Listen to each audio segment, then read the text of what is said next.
आप देख रहे हैं शहर क्राइम डिजिटल न्यूज चैनल।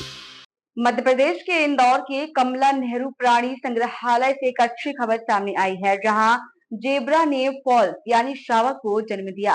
अब जू में जेब्रा की संख्या बढ़कर 2 से 3 हो गई है। इसी साल जनवरी में जेब्रा के जोड़ी को गुजरात से इंदौर लाया गया था। वहीं 1 साल के अंदर ही जू को बड़ी उपलब्धि मिली थी।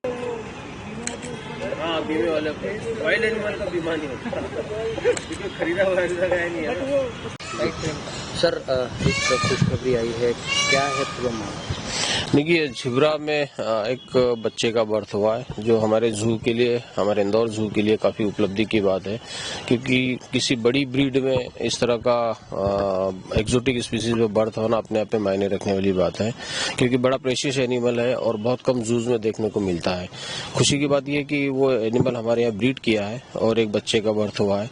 एक पेयर लाए थे, अब ये 3 हो गए।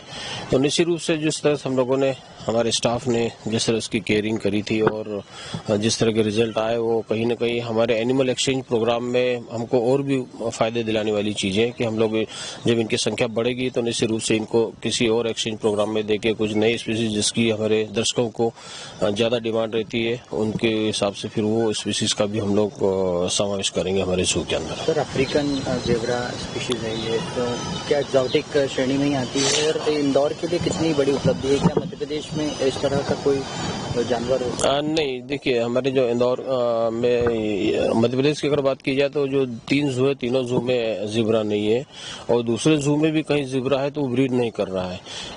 चूंकि एक्सोटिक स्पीसीज होती है, थोड़ा सा क्लाइमेटिक वेरिएशन होने के कारण थोड़ी सी ब्रीडिंग प्रॉब्लम जरूर होती है, लेकिन चूंकि हम लोगों ने उनकी उस तरह से व्यवस्था करी थी, उस तरह की क्लाइमेटिक कंडीशन इनको अवेलेबल कराई थी, फीडिंग शेड्यूल उस तरह से रखा था और ये उसी की रिजल्ट है कि हमारा ये एनिमल, जो कि बहुत ही प्रेशियस एनिमल है और बहुत ही एक ये कहना चाहिए कि एक्सोटिक स्पीसीज में जो इसकी काफी दर्शकों में जू में डिमांड रहती है, वो एनिमल जो ब्रीड किया है और उसकी संख्या बढ़ी है, वो हमारे जू के लिए कहीं न कहीं, हमारे इंदौर जू के लिए काफी लाभदायक है ये।